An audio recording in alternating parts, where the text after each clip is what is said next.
तो दोस्तों आज हम फिर से आपके लिए लेकर आए हैं देश दुनिया की तमाम ताज़ा बड़ी खबरें। सबसे पहली बड़ी खबर में आपको बताएंगे दोस्तों कि इजराइल को सबक सिखाने के लिए पाकिस्तान समेत सारे मुस्लिम देश मिलकर बनाएंगे अपनी आर्मी। इजराइल अमेरिका को देंगे टक्कर, नेतन्याहू की बड़ी चिंता। बेटी की उम्र की लड़की के साथ सेक्स करते भाजपा नेता का वीडियो हुआ वायरल। मीडिया के सामने बोला, ये सब चलता रहता है।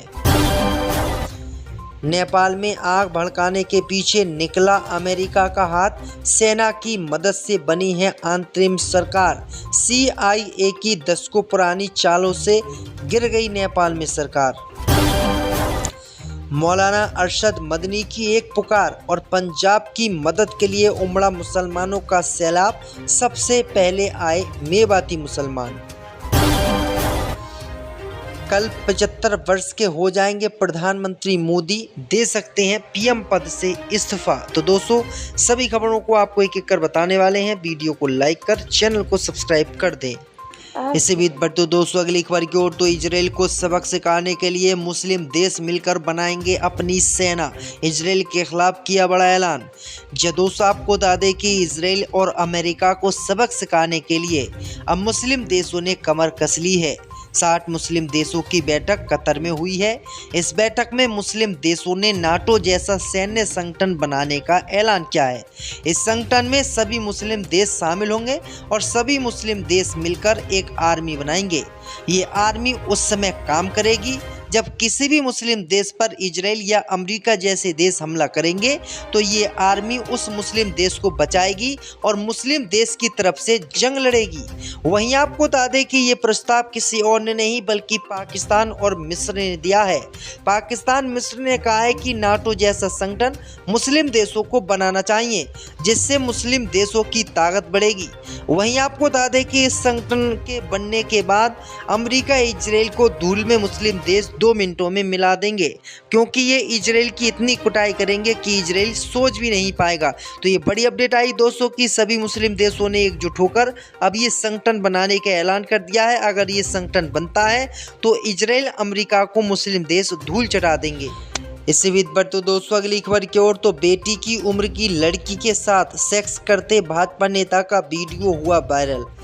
दोस्तों आपको बता दें कि उत्तर प्रदेश के सिद्धार्थ नगर में पूर्व भाजपा जिला उपाध्यक्ष का एक आपत्तिजनक वीडियो सोशल मीडिया पर वायरल हो रहा है। इस वीडियो के सामने आने के बाद पार्टी ने उन्हें तत्काल प्रभाव से निलंबित कर दिया है। इस वीडियो में गौरी शंकर अग्रहरि एक लड़की के साथ शारीरिक संबंध बनाते हुआ दिखाई दे रहा है, जिसका किसी ने वीडियो बना लिया।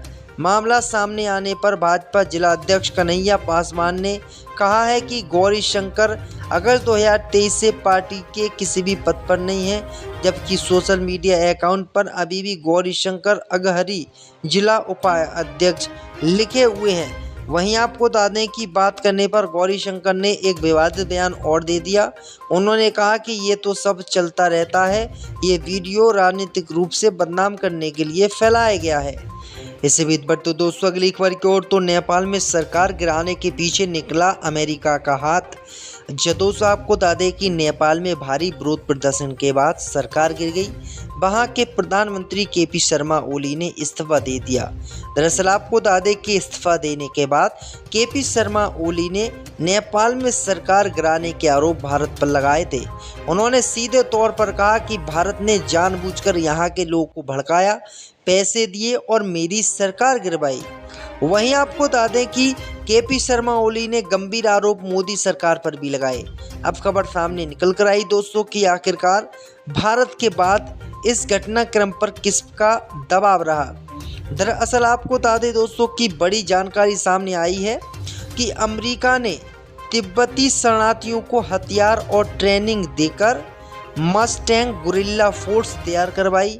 बाद में खुलासा हुआ है कि चीन को कमज़ोर करने के लिए नेपाल की ज़मीन का अमेरिका इस्तेमाल करना चाहता था, क्योंकि भारत से भी रिश्ते ख़राब हो गए और इसीलिए उसने नेपाल में सरकार गिरवा दी। और नेपाल में सरकार गिरवाकर अब अमेरिका अपने हाथों पर नेपाल को लेगा और नेपाल के जरिए ही भारत और चीन को वो कंट्रोल करेगा। तो ये बड़ी अपडेट आ रही दोस्तों। इससे बीच बढ़ते दोस्तों अगली खबर की ओर तो मौलाना अरशद मदनी की एक पुकार और पंजाब की मदद के लिए उमड़ा मुसलमानों का सैलाब। दोस्तों आपको बता दें कि जम्मू कश्मीर, हिमाचल प्रदेश और उत्तराखंड जैसे पहाड़ी राज्यों को प्राकृतिक आपदाओं ने अपनी चपेट में लिया है, जिससे वहां भारी जान माल का नुकसान हुआ है। लेकिन दूसरी तरफ पंजाब इस समय इतिहास के सबसे भयानक सैलाब से जूझ रहा है, जिसे शब्दों में बयान करना मुश्किल है। राज्य के करीब 1998 गांव पानी की चपेट में है। 20 लाख से ज़्यादा लोग इस त्रासदी से प्रभावित हुए हैं। फसलें बर्बाद हो चुकी हैं, लाखों लोग बेघर हो गए हैं और कई इलाके अभी भी पानी में डूबे हुए हैं। इसी मुसीबत की घड़ी में सबसे पहले मदद के लिए मेवात के मुसलमान आगे आए। जामिया-ए-उलमा-ए हिंद के अध्यक्ष मौलाना अरशद मदनी को जब पंजाब की इस तबाही का पता चला तो उन्होंने तुरंत सैलाब पीड़ितों की मदद के लिए एक अपील जारी की। उनकी इस पुकार का ऐसा असर हुआ कि पंजाब की ओर मुसलमानों की मदद का सैलाब उमड़ पड़ा। मौलाना मदनी की अपील के बाद मस्जिदों और मदरसों से मदद का ऐलान होने लगा। देखते रहा सामग्री के काफिले बड़ी तादाद में पंजाब के लिए रवाना हो गए, जिसे देखकर अंधभक्तों की तो जली गई। तो ये बड़ी अपडेट आई दोस्तों कि किस तरीके से सिख भाइयों की जमकर भारतीय मुसलमान मदद कर रहे हैं। आपकी क्या राय इस खबर पर हमें कमेंट में ज़रूर बताएं। इससे भी बढ़ते दोस्तों अगली खबर की ओर तो इजराइल के खिलाफ मिलकर चला रहा चीन अभियान। दोस्तों आपको बता दें कि लगभग 2 सालों से गाजा में युद्ध इजराइल लड़ रहा है और बेगुनाह मुसलमानों का कत्लेआम कर रहा है। इसी इजराइल के विरोध में मुस्लिम देश उतरे हुए हैं। अब मुस्लिम देशों के साथ साथ चीन भी आ गया है। दरअसल आपको बता दें कि मुस्लिम देशों का साथ खुलकर अब चीन दे रहा है। चीन मुस्लिम देशों से कह रहा है कि वो किसी के ऊपर ना रहें, खुद अपने आप को ताकतवर बनाएं और इजराइल के खिलाफ कार्रवाई करें। वहीं आपको बता दें कि इजराइल को वैश्विक मंचों पर चीन मुस्लिम देशों के साथ मिलकर उल्टा कर रहा है, यानी चीन मुस्लिम देशों के साथ मिलकर इजराइल को यूएन सहित हर कहीं पर मात दे रहा है। तो ये बड़ी अपडेट आई दोस्तों कि भाई आपको बता दें कि चीन के मुस्लिम देशों द्वारा फुल सपोर्ट किए जाने से अब इजराइल नाराज हो गया है। इजराइल ने चीन पर भी गंभीर आरोप लगाए हैं कि इजराइल को चीन भी खुलेआम बदनाम कर रहा है। इससे भी बढ़ तो दोस्तों अगली खबर की ओर तो हिंदू धर्म नहीं दिया सम्मान, इसलिए बने सिख, जैन, बौद्ध। दोस्तों आपको बता दें कि कर्नाटक के मंत्री प्रियंक खरगे ने सोमवार को कहा है कि सिख, जैन, बौद्ध और लिंगायत धर्म सभी भारत में अलग धर्म के रूप में पैदा हुए हैं, क्योंकि हिंदू धर्म ने समाज के कुछ वर्गों को सम्मानजनक जगह नहीं दी। उन्होंने बीजेपी के कुछ नेताओं की ओर से सीएम सिद्धरामैया की आलोचना किए जाने पर प्रतिक्रिया दी।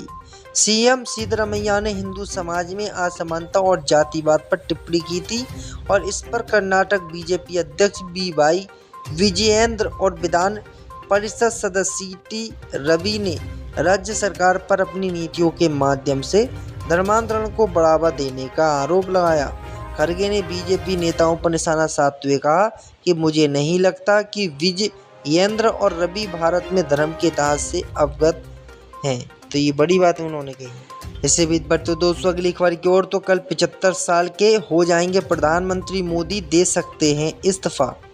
दोस्तों आपको बता दें कि 26 मई 2014 के दिन भारत के इतिहास में प्रधानमंत्री मोदी देश के 14वें प्रधानमंत्री के रूप में शरण ली।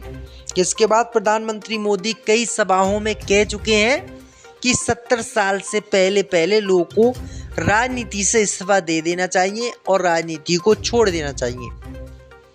इसी के साथ मोहन भागवत ने भी बयान दिया था कि 75 और 70 साल की उम्र में लोगों को रिटायरमेंट ले लेनी चाहिए। वहीं आपको बता दें कि कल प्रधानमंत्री मोदी 75 वर्ष के हो रहे हैं। मोहन भागवत और प्रधानमंत्री मोदी के द्वारा दिए गए अपने बयानों पर अब देखते हैं प्रधानमंत्री मोदी अमल करते हैं या नहीं। खबर ये भी आ रही है दोस्तों कि प्रधानमंत्री मोदी कल प्रधानमंत्री पद से इस्तीफा दे सकते हैं, यानी रिटायरमेंट ले सकते हैं, क्योंकि उनकी उम्र कल 75 वर्ष हो जाएगी। तो ये बड़ी अपडेट आ रही दोस्तों कि 75 वर्ष के प्रधानमंत्री मोदी होने वाले हैं। इससे भी बढ़ तो दोस्तों अगली खबर की ओर तो इजराइल के खिलाफ मिलकर चला रहा चीन अभियान। जी दोस्तों, आपको बता दें कि लगभग 2 सालों से गाजा में युद्ध इजराइल लड़ रहा है और बेगुनाह मुसलमानों का कत्लेआम कर रहा है। इसी इजराइल के विरोध में मुस्लिम देश उतरे हुए हैं।